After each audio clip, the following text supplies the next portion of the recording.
সুপ্রিয় শিক্ষার্থী বন্ধুরা, প্রত্যেককে আমি এমজামান টিউটোরিয়ালস এর পক্ষ থেকে আন্তরিক শুভেচ্ছা জানাই। আর আজকে একটা নতুন ক্লাস নিয়ে উপস্থিত হয়েছি। আজকে আমরা ফিউচার ইনডেফিনিট টেন্স শিখব। যতগুলো বিষয় আছে আমার মনে হয় ফিউচার ইনডেফিনিট টেন্স সবচেয়ে সহজ বিষয়। কারো কোনো টেনশন নেওয়ার প্রয়োজন নেই, অত্যন্ত সহজ। ফিউচার ইনডেফিনিট টেন্স আমরা শিখব। আর এই সময়ে এই ক্লাসে আমি তোমাদের সঙ্গে আছি মোহাম্মদ মনিরুজ্জামান। এখন ফিউচার ইনডেফিনিট টেন্স কখন হয়? ভবিষ্যতে কোনো একটা কাজ হবে এইটা বোঝাতে ফিউচার ইনডেফিনিট টেন্স ব্যবহৃত হয়। যেমন আমি খুলনা যাব, যাইনি কিন্তু যাব আগামীকাল বা দুদিন পরে বা নেক্সট উইকে আমি যাব। এই যে ভবিষ্যতে যে কাজটা হবে এইটা বোঝাতে ফিউচার ইনডেফিনিট টেন্স ব্যবহৃত হয়। আমরা কয়েকটা সেন্টেন্স আচ্ছা বাংলা একটু বুঝে নিই যে বাংলায় কিভাবে যে এই সেন্টেন্সগুলো বাংলায় কিভাবে থাকে। আমরা যদি পড়া ভার্ব নেই, রিড ভার্ব নেই, সে পড়িবে, আমি পড়িব, তুমি পড়িবা, তিনি পড়িবেন। এই যে বাক্যগুলো আমরা বাংলায় ব্যবহার করি এইগুলোর ইংরেজি হচ্ছে ফিউচার ইনডেফিনিট টেন্স। সে বই পড়িবে, আমি বই পড়িব, আমি নেক্সট উইকে খুলনা যাব। এই যে বাংলায় যে পড়িবে, ব বা বিবেন, তিনি পড়িবেন তখন হচ্ছে বেন, সে পড়িবে, আমি পড়িব, তুমি পড়িবা। এই ফিলিংস গুলো বা এই যে বর্ণনা এইটা বুঝাইতে ফিউচার ইনডেফিনিট টেন্স হবে। তাহলে আমরা এখানে দেখছি যে ফিউচার ইনডেফিনিট টেন্স বাংলায় আমরা চিনব কি করে? যদি বাংলায় ক্রিয়ার শেষে ভার্বের শেষে বে, ব বা বি, বেন এগুলো থাকে। যেমন সে বই পড়িবে, এখানে বে আছে। মোট কথা ব শব্দটা যদি থাকে এর সব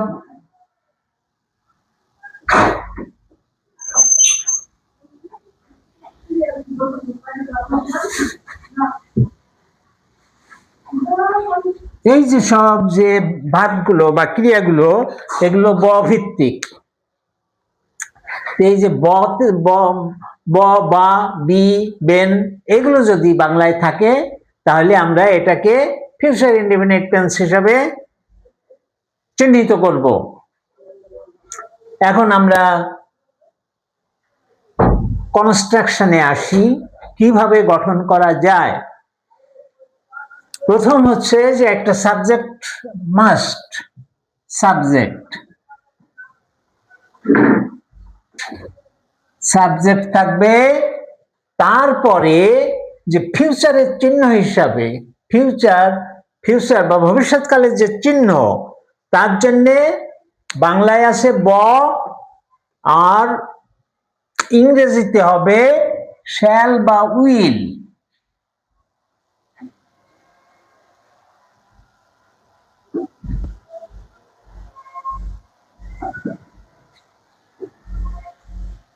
শ্যাল বা উইল। তারপরে কি হবে? তারপরে হবে হলো ভার্বের প্রেজেন্ট ফর্ম।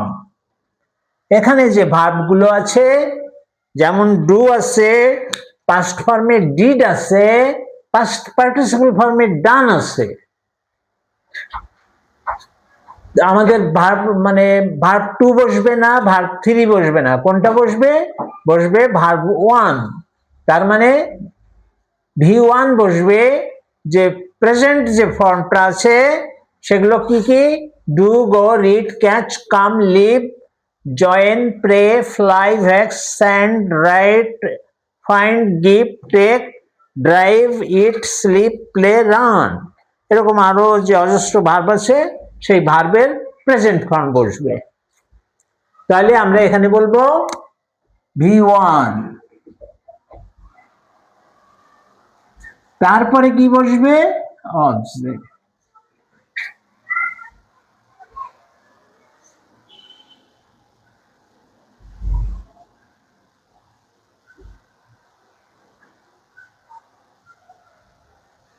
তাহলে এই হলো আমাদের স্ট্রাকচার। এই স্ট্রাকচার অনুযায়ী আমরা যদি শব্দ বসাই তাহলে আমাদের ফিউচার ইনডেফিনাইট টেন্স হবে। তাহলে আমরা একটা সেন্টেন্স করি, আমি কাজটি করিব।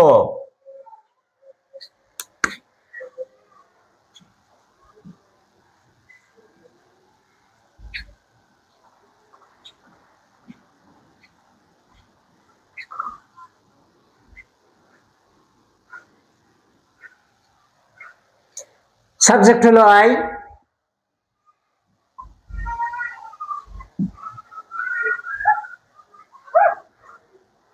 সাবজেক্ট হলো আই। তাহলে ব আছে করিব, করিবর যে ব আছে মানে ফিউচার যে আছে, ফিউচারের চিহ্ন কোনটা? ফিউচারের চিহ্ন হচ্ছে শ্যাল বা উইল। তাহলে এখানে আই এর পরে শ্যাল বসবে, আই শ্যাল। কাজটি করিব, করার ইংরেজি হচ্ছে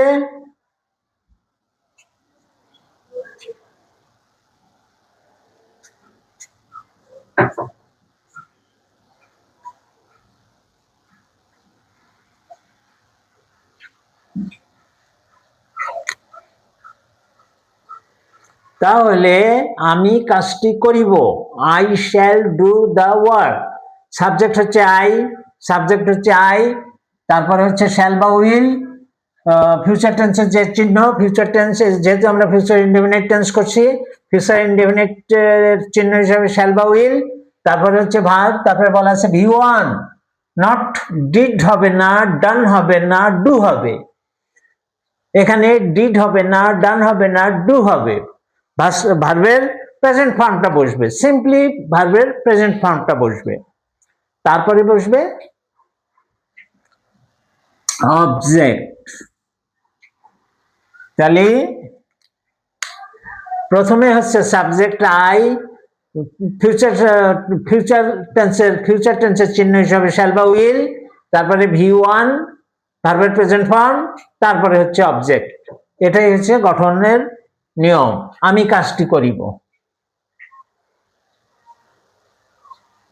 আমি স্কুলে যাইব। তারপরে যদি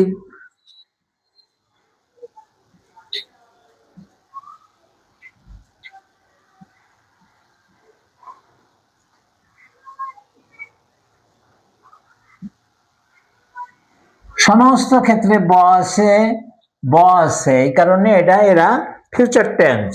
আমি স্কুলে যাইব, তাহলে I,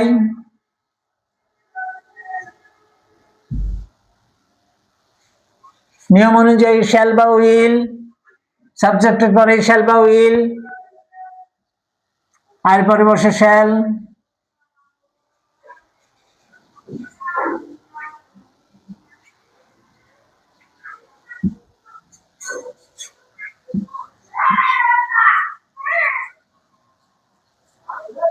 I shall go to school.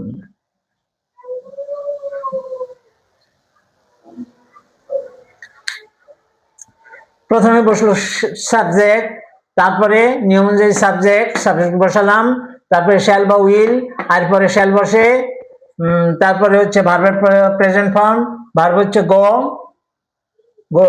Present form হচ্ছে যাওয়া, ভার্বের প্রেজেন্ট ফর্ম হচ্ছে গো, এবং তারপরে অবজেক্ট।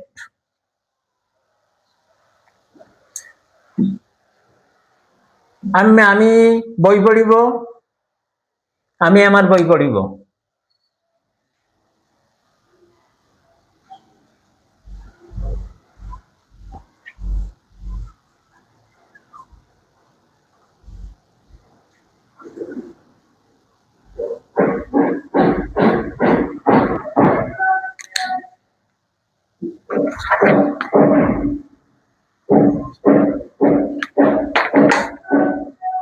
তুমি বই পড়িবে।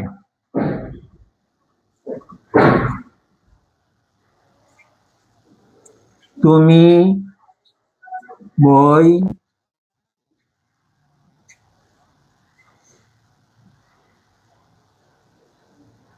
তুমি বই পড়িবে।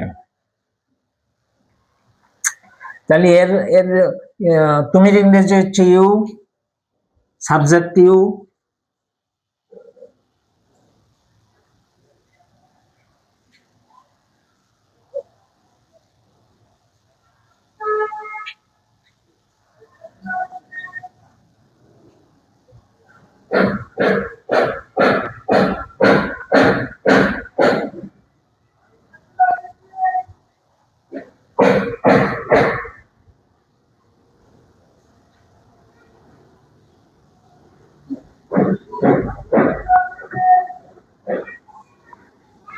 you'll read a book, তুমি একটি বই পড়িবে।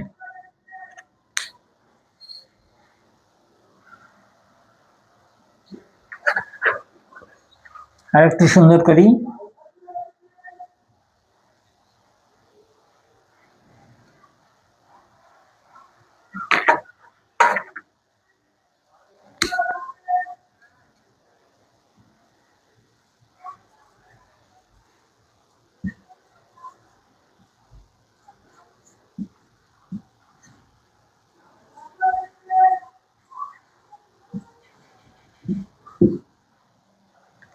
আমরা এবারে এই সেন্টেন্সটায় আছে তুমি একটি বই পড়িবে, you you will read a book. তাহলে সাবজেক্ট হলো ইউ, ফিউচারের চিহ্ন হচ্ছে শ্যাল বা উইল, এখানে উইল বসে, তারপরে ভার্বের প্রেজেন্ট ফর্ম রিড, তারপরে অবজেক্ট। তাহলে আমি কাজটি করিব, I shall do the work. আমি সাবজেক্ট, শ্যাল বা উইল হচ্ছে ফিউচার টেন্সের চিহ্ন এবং ভার্বের প্রেজেন্ট ফর্ম এবং তারপরে অবজেক্ট, আর কিছু না। তাহলে এসে আমরা দেখতে পাই যে প্রথমে subject must and must common, প্রথমে আমরা সাবজেক্ট নেব, তারপরে আমরা ফিউচার টেন্সের যে চিহ্ন শ্যাল বা উইল তার যে কোনো একটা নেব। এখন কথা হচ্ছে কোথায় শ্যাল বসবে কোথায় উইল বসবে। এখানে আমি লিখে দিয়েছি আই এবং উই হলে শ্যাল আর অন্য সব হলে উইল। শুধুমাত্র ফার্স্ট পার্সনের ক্ষেত্রে শ্যাল হবে, তাছাড়া অন্যান্য সব পার্সনের ক্ষেত্রে উইল হবে। তাহলে সাবজেক্ট আমরা নেব প্রথমে, মাস্ট অবশ্যই সাবজেক্ট নেব, তার ইমিডিয়েট পরেই তার সঙ্গে আমরা শ্যাল বা উইল নেব ফিউচার টেন্সের চিহ্ন হিসাবে শ্যাল বা উইল। তারপরেই আমরা নেব ভার্বের প্রেজেন্ট ফর্ম এবং তারপরে অবজেক্ট। তো এই নিয়মে আমরা সেন্টেন্স গঠন করব। আমরা এখানে যতগুলো ভার্ব আছে সবগুলো ভার্বের সেন্টেন্স আমরা করতে পারবো। অর্থাৎ ফিউচার টেন্সে যে ভবিষ্যতে কোনো কাজ করব এই জাতীয় কোনো সেন্টেন্স তৈরি করতে আমাদের কোনো সমস্যা হবে না।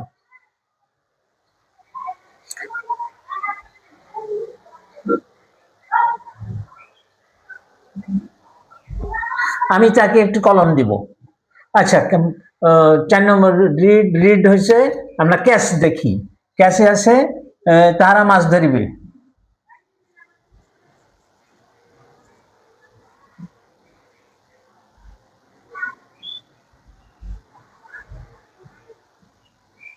তারা মাছ ধরিবে, তার সাবজেক্ট হচ্ছে দে, শ্যাল বা উইল বলা আছে ফার্স্ট পার্সন বাদে সব পার্সনে উইল, তাহলে এখানে দে আছে থার্ড পার্সন, আমরা এখানে উইল নেব, দে উইল ক্যাচ।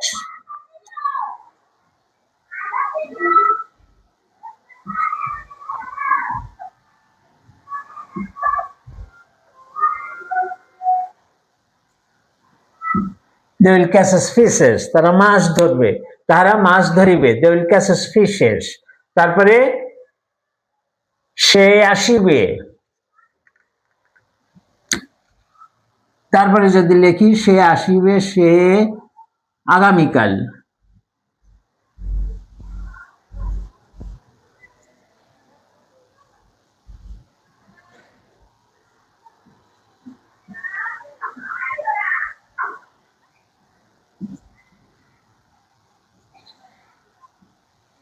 সে আগামীকাল আসিবে।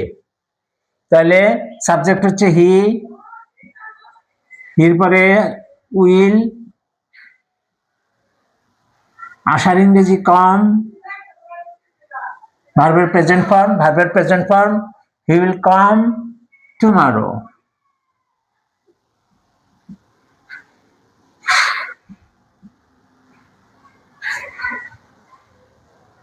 he will come tomorrow, he will come tomorrow। সে আগামীকাল আসিবে, তার জন্য আমরা প্রথমে নিলাম সাবজেক্ট শ্যাল বা, তারপরে নেব শ্যাল বা উইল, ফিউচার টেন্সের চিহ্ন হিসাবে শ্যাল বা উইল, ফিউচার টেন্সের চিহ্ন হিসাবে শ্যাল বা উইল, তারপরেই আমরা নেব ভার্বের প্রেজেন্ট ফর্ম, এবং তারপরে বাকি সব। হি উইল কাম টুমরো, সে আগামীকাল আসিবে। তারপরে লিভ, জয়েন, তারা মাছ ধরিবে, they will catch fishes, সে আগামীকাল আসবে, he will come tomorrow। তারপরে যদি আমরা করি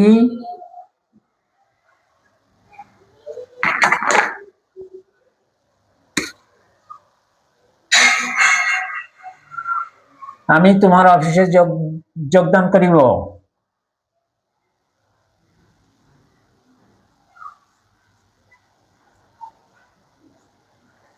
আমি তোমার অফিসে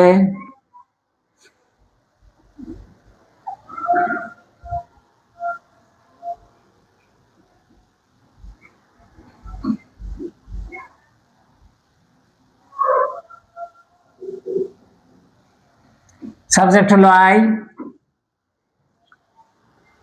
আই এর পরে শ্যাল বসে, বাবা কি লেখা লিখলাম, এ তো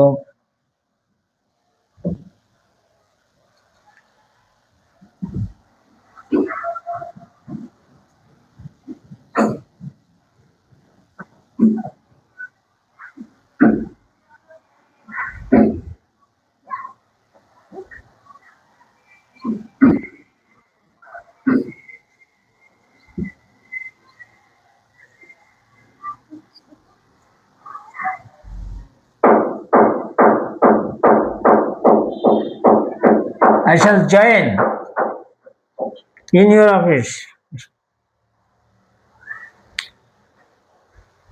I shall join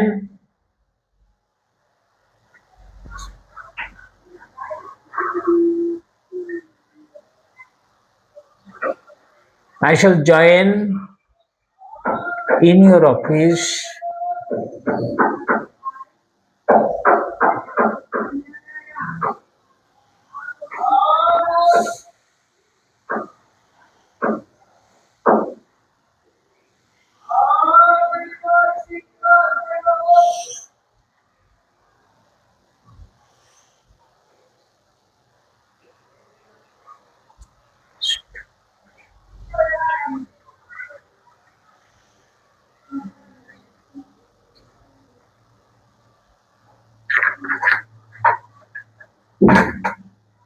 আমরা এই সেন্টেন্সটা বাদ দেই, আমি তোমার অফিসে যোগদান করিব, I shall join।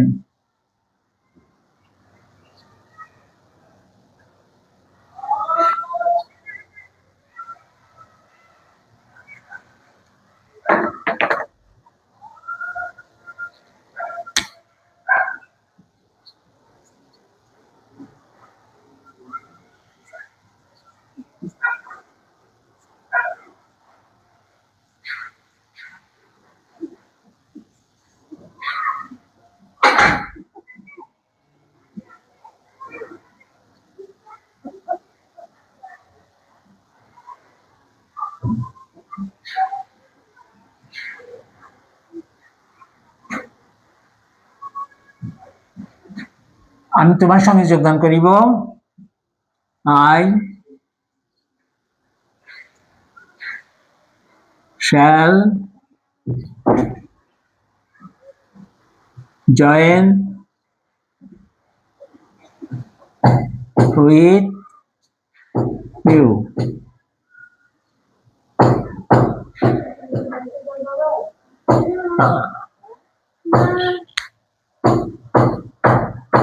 আমি তোমার সঙ্গে যোগদান করিব। I shall join with you.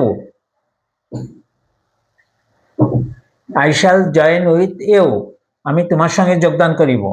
তারপরে আছে প্রে, আমি প্রার্থনা করিব, তাহারা প্রার্থনা করিবে।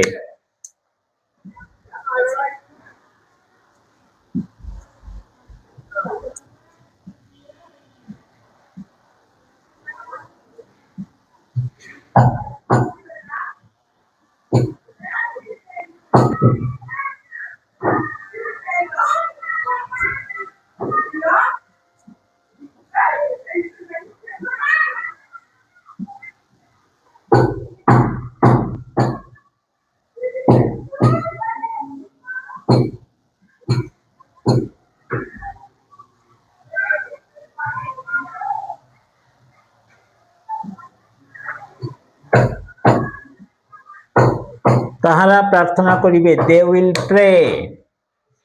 Fly, max, spend, right. তারপরে রাইট ভার্ব আছে, রাইট ভার্ব একটা সেন্টেন্স করি।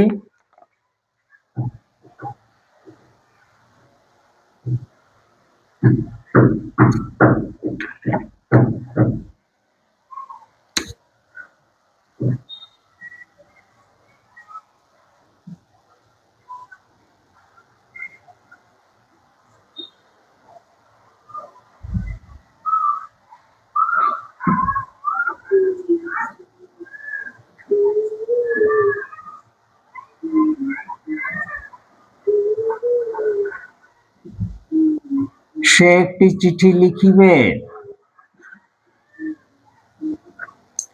He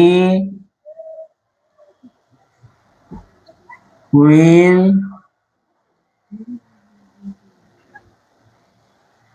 write a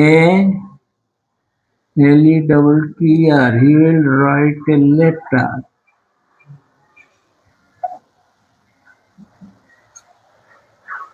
তাহলে প্রথমে আমাদের সাবজেক্ট, তারপরে শ্যাল বা উইল, তারপরে ভার্বের প্রেজেন্ট ফর্ম, তারপরে হচ্ছে অবজেক্ট।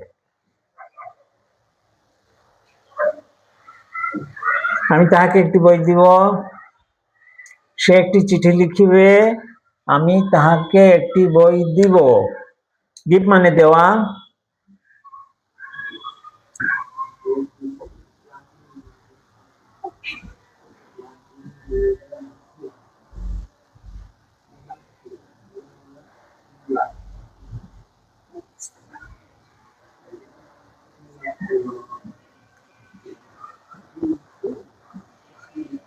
এখানে আছে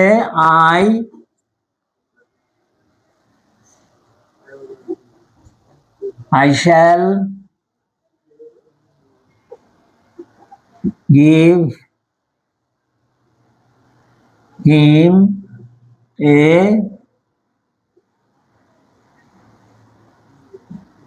give him a book. তাহলে এইভাবে আমরা সেন্টেন্স করতে পারি এবং ফিউচার ইনডেফিনিট টেন্স দিয়ে এভাবে বাংলা থাকলে পরে তার আমরা ইংরেজি করতে পারি। ফিউচার ইনডেফিনিট টেন্স সবচেয়ে সহজ একটা টেন্স, যে টেন্স করতে হলে প্রথমে আমাদের সাবজেক্ট লাগবে, তারপরে হচ্ছে শ্যাল বা উইলের যে ফিউচারের চিহ্ন হিসাবে আমরা শ্যাল বা উইল বসাবো, তারপরে হচ্ছে ভার্বের প্রেজেন্ট ফর্ম, তারপরে হচ্ছে অবজেক্ট। আর কোনো ঝামেলা নেই। সাবজেক্ট বসাইতে হবে, শ্যাল বা উইল বসাইতে হবে, ভার্বের প্রেজেন্ট ফর্ম বসাতে হবে, অবজেক্ট বসাতে হবে, তারপর যদি কিছু থাকে সেটা শেষে বসাতে হবে। এইভাবেই আমরা ফিউচার ইনডেফিনিট টেন্স আমরা করতে পারি। এটা গেল আজকের যে টপিক ছিল ফিউচার ইনডেফিনিট টেন্স। আশা করি তোমরা বুঝতে পেরেছো এবং তোমরা ভার্ব যেগুলো আছে 20টা ভার্ব আছে এখানে, এই 20টা ভার্ব তোমরা মুখস্থ করবে এবং এর প্রত্যেকটা দিয়ে সেন্টেন্স তৈরি করবে। তাহলে আমরা আরো একবার হালকাভাবে দেখি যে বিষয়টা কি। যখন কোনো কাজ ভবিষ্যতে করা হবে বোঝায় তখন ফিউচার ইনডেফিনিট টেন্স হয়।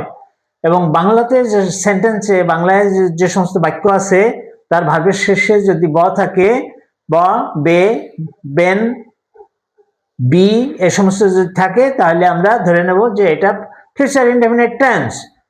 তখন তার ইংরেজি কিভাবে করতে হবে? প্রথমে আমরা সাবজেক্ট বসাবো, সাবজেক্ট হি, শি, ইট, যেগুলো সাবজেক্ট আছে আমরা বসালাম, অথবা অন্য কিছু, রহিম। সাবজেক্ট বসানোর পরে আমরা তারপরে শ্যাল বা উইল দেব। তার কারণ এই সেন্টেন্সে শ্যাল বা উইল হচ্ছে আসল, যেটা হচ্ছে ফিউচারের চিহ্ন, শ্যাল বা উইল। অর্থাৎ ওই যে ব আছে, ব, এই যে ব থাকলে আমরা শ্যাল বা উইল দেব। আই আর উই থাকলে শ্যাল, এবং অন্যান্য সমস্ত ক্ষেত্রে আমরা উইল বসাবো। তাহলে এই সেন্টেন্সগুলো, এই বাক্যগুলো বাংলায় আমরা চিনব কিভাবে? এটা হচ্ছে ব নির্ভর সেন্টেন্স। যে এই সেন্টেন্সে ব থাকবে, সেটা পরি বে আকারে থাকবে, পরি ব আকারে থাকতে পারে, বা থাকতে পারে, পরি বা থাকতে পারে, পরি বেন থাকতে পারে, পর বি থাকতে পারে, এইভাবে আর কি। ব নির্ভর বাক্য, বাংলাতে ব নির্ভর বাক্য থাকলে আমরা এটাকে ফিউচার ইনডেফিনিট টেন্স হিসাবে ধরে নেব। এবং তার সেন্টেন্স করতে হলে প্রথমে সাবজেক্ট, তারপরে শ্যাল বা উইল, ফিউচারের চিহ্ন, এবং তারপরেই হচ্ছে ভার্বের প্রেজেন্ট ফর্ম, তারপরে হচ্ছে অবজেক্ট। এভাবে দিয়ে আমরা সেন্টেন্স করতে পারি। আমি তাহাকে একটি বই দিব, এখানে শুধু ব আছে, দিব। আমি তাহাকে একটি বই দিব, তার ইংরেজি হচ্ছে I shall give him A book. তাহলে সাবজেক্ট হচ্ছে আই, শ্যাল বা উইলের চিহ্ন, ভার্বের প্রেজেন্ট ফর্ম, দেওয়া, দিব মানে দিব, ভার্ব হচ্ছে গিভ, ভার্বের প্রেজেন্ট ফর্ম হবে, তারপরে হিম এ বুক, অবজেক্ট, তারপরে অবজেক্ট। আই হলো সাবজেক্ট, শ্যাল বা উইল হচ্ছে ফিউচারের চিহ্ন, তারপরে ভার্বের প্রেজেন্ট ফর্ম, তারপরে হচ্ছে অবজেক্ট। এই নিয়মে যদি আমরা করি, আশা করি আমরা ফিউচার ইনডেফিনিট টেন্স খুব সুন্দরভাবে করতে পারবো, কোনো সমস্যা নেই, সমস্যা থাকবে না। তোমরা ভার্বের যে লিস্ট আছে, ভার্বের লিস্ট মুখস্থ করবে, এবং প্রত্যেকটা ভার্ব দিয়ে একটা করে সেন্টেন্স করা যায়। প্রথমে সাবজেক্ট বসাবে, তারপরে শ্যাল বা উইল দেবে, সাবজেক্ট অনুযায়ী শ্যাল বা উইল দেবে, ফার্স্ট পারসন আই, আমি বা উই, আই উই, এই দুই ক্ষেত্রে আই এবং উই ফার্স্ট পারসনে আমরা শ্যাল দেব, এবং অন্যান্য যেসব আছে পার্সন আছে সে সমস্ত ক্ষেত্রে আমরা উইল বসাবো। তাহলে শ্যাল বা উইল বসাবো, শ্যাল বা উইল বসানোর পরেই আমরা কি করব? ভার্বের প্রেজেন্ট ফর্ম দেব, অন্য আর কোনো দিক তাকাবো না, শুধুমাত্র ভার্বের প্রেজেন্ট ফর্ম বসাবো সেন্টেন্স চোখে, তারপর অবজেক্ট দেব, তারপর যদি এক্সটেনশন থাকে এক্সটেনশন দেব। প্রিয় শিক্ষার্থী বন্ধুগণ, এই ছিল আজকের ক্লাস। আশা করি তোমরা বুঝতে পেরেছ। যদি কোনো সমস্যা থাকে তোমরা কমেন্টে অবশ্যই জানাবে। আর এই ভিডিওটাকে সাবস্ক্রাইব, লাইক, ফলো করে তোমরা সঙ্গে থাকো, যেন নেক্সট ভিডিওতে তোমরা খুব তাড়াতাড়ি সেটা তোমরা পেতে পারো। আর খুব তাড়াতাড়ি আসছে অন্য একটা ভিডিও নিয়ে, আরো একটি মজার ভিডিও নিয়ে। ততক্ষণ পর্যন্ত তোমরা প্রত্যেকে ভালো থাকো, সুস্থ থাকো, সুন্দর থাকো। আজকের মতো এ পর্যন্তই। সকলকে আমার আন্তরিক শুভেচ্ছা।